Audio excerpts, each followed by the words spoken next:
ఊహించుకోండి, మీ ముఖంపై ముక్కు పెరిగితే ఎలా ఉంటుంది? ఏం మాట్లాడుతున్నావురా? నరాలు కట్ అయిపోయింది. కాస్త సైంటిఫిక్ హర్రర్లా అనిపిస్తుందా? కానీ కాదు, నిజంగా ఒక వ్యక్తి అలా చేశాడు, అది కూడా తన ప్రాణం రక్షించుకోవడానికి. 2015లో చైనాలో జరిగింది. షియోలియాన్ అనే యువకుడు కారు యాక్సిడెంట్లో పడిపోయాడు. ఆ ప్రమాదంలో అతని ముక్కు పూర్తిగా నాశనమైంది. సాధారణంగా మనం అనుకునేది సర్జరీ చేసేయాలి, నూతన ముక్కు అమర్చేయాలి అంటాం కదా, కానీ డాక్టర్లు అలా చేయలేదు. అతని ముఖంపైనే కొత్త ముక్కును పెంచారు. టిష్యూ ఎక్స్పాన్షన్ అనే టెక్నిక్.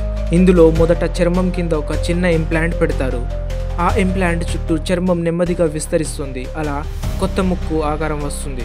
మరి ముక్కు బలంగా ఉండాలంటే దాన్ని డాక్టర్లు గొంతులోని కార్టిలేజ్ తీసుకొని దాంతో ముక్కు లోపల బలమైన స్ట్రక్చర్ తయారు చేశారు. చూడండి ఎంత మైండ్ బ్లోయింగ్గా ఉంది అంటే, 6 నెలల తర్వాత ముక్కు పూర్తిగా ఎదిగింది.